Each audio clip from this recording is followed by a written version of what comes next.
അപ്പൊ എല്ലാം പറഞ്ഞു കേട്ടോ.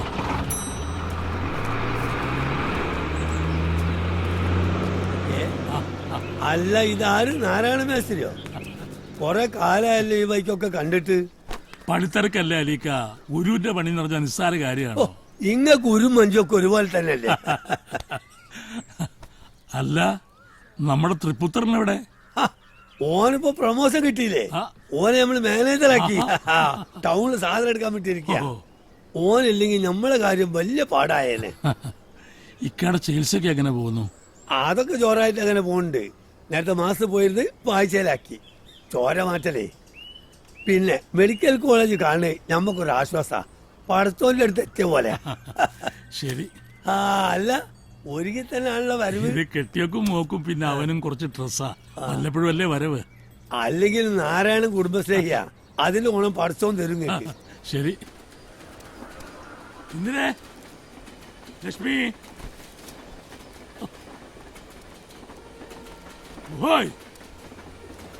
ഈ കഥകം തുറന്നിട്ട് എവിടെ പോയി കിടക്കുക എല്ലാരും കൂടെ? എടിയേ, ഒരു ഉത്തരവാദിത്വം ഇല്ലെന്ന് പറഞ്ഞ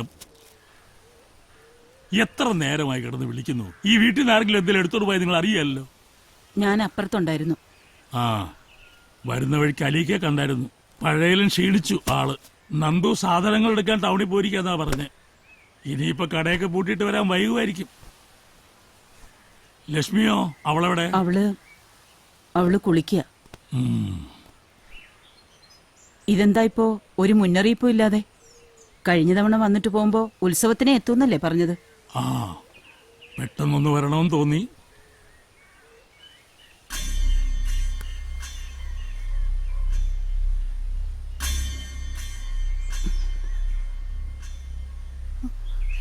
ലക്ഷ്മി,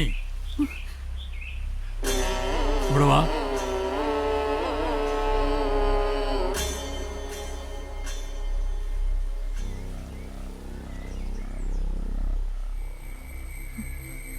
നിക്ക്. ഇത് നിനക്ക് ടൗണിൽ നിന്ന് സ്പെഷ്യലായിട്ട് വാങ്ങിച്ചതാ. ഇട്ടു നോക്ക്. നോക്ക്.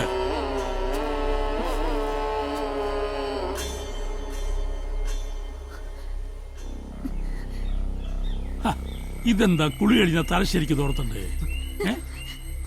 ചേച്ചി, ചേച്ചി,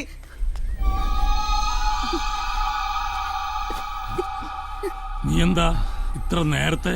അല്ല, അച്ഛൻ വന്നിട്ടുണ്ടെന്ന് അലീക്ക പറഞ്ഞു. ഓ, എന്തൊരു സ്നേഹം! അച്ഛൻ വന്നെന്നറിഞ്ഞ ഉടനെ ഓടി വന്നിരിക്കുക പുന്നാര മോൻ. നീ എന്തിനാ ഇപ്പൊ ഓടിപ്പിടഞ്ഞു വന്നെന്ന് എനിക്കറിയാം. നീയല്ല, ദൈവം തമ്പുരാൻ കാവല് നിന്നാലും നാരായണ മനസ്സിൽ കണ്ട് നടത്തിയിരിക്കും.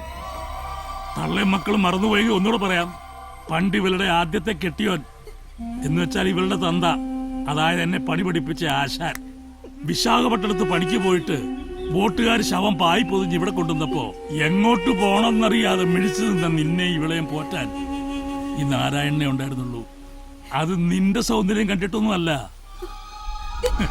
ഇവളൊന്ന് കൊച്ചാ, വളർന്നു മുറ്റുമ്പോ എങ്ങനെ ഇരിക്കുമെന്ന് ഞാൻ അന്നേ കണക്ക് കൂട്ടി. എന്നെ അവൻ എനിക്കുണ്ടായതാണോ എന്ന് ആർക്കറിയാം.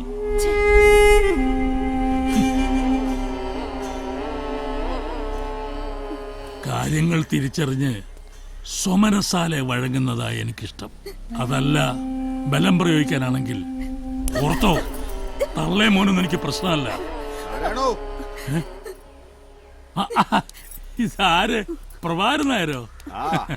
ഒന്നിങ്ങോട്ട് വാടോ. ഓ, കവലയിലോട്ടൊന്ന് ഇറങ്ങിയതാ, അപ്പോഴാ നാരായണൻ വന്നിട്ടുണ്ടെന്ന് അറിഞ്ഞു. ഞാനും അങ്ങോട്ടാ. ആ, എന്താ മോളുടെ പേര്? മാളു.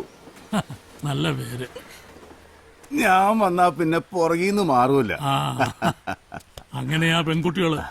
അച്ഛനോടായിരിക്കും കൂടുതൽ സ്നേഹം.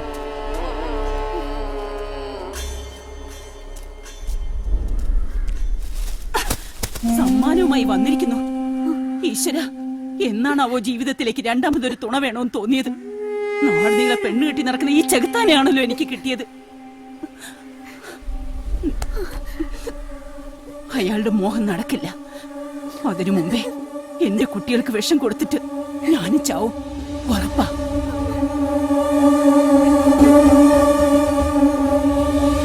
അതിനു മുമ്പേ എന്റെ കുട്ടികൾക്ക് വിഷം കൊടുത്തിട്ട് ഞാനും ചാവും, ഉറപ്പാ.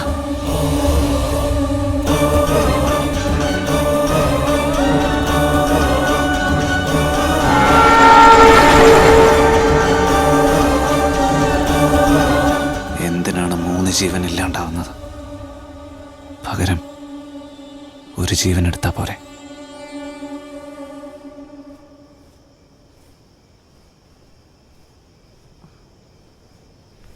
നേരത്തെ ഇറങ്ങിക്കോ. അച്ഛൻ വരുമ്പോ നിങ്ങളിവിടെ കാണണ്ട. അപ്പൊ നീ എന്തെങ്കിലും പറയുകയാണെങ്കിലും ചെയ്യുകയാണെങ്കിലും എന്നോടല്ലേ, ഞാൻ നോക്കിക്കോളാം. അമ്പലത്തിൽ വെളുക്കുന്നവരെ പരിപാടികൾ കാണും. ഞാൻ വന്നിട്ട് നിങ്ങൾ അവിടെ നിന്ന് ഇറങ്ങിയാൽ മതി.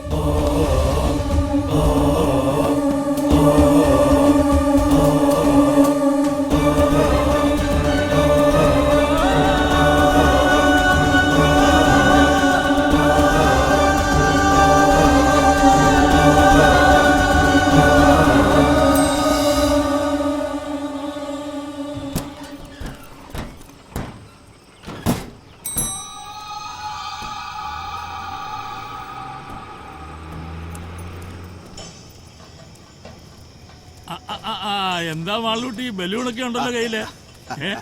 ഇത് എവിടുന്നാ? ഉത്സവത്തിന് കൂട്ടിയിട്ട് പോയതാ. ആഹാ, ഇവിടെ വീട്ടിൽ കൊണ്ടാക്കിയിട്ട് വേണം രാത്രിയിലെ തെയ്യം കാണാൻ. ശരി, നാരായണൻ എത്തില്ലേ? ആദ്യം വീട്ടിലൊന്ന് കയറട്ടെ. അല്ല, ഭാര്യ മോളെ ഞാൻ അമ്പലത്തിൽ വെച്ച് കണ്ടായിരുന്നു. നാരായണൻ വരുന്ന കാര്യമൊന്നും പറഞ്ഞില്ല. അല്ലേലും തന്റെ വരവും പോക്കും എല്ലാം വളരെ പെട്ടെന്നാണല്ലോ. എന്നാ ശരി. വാ മോളെ. ആ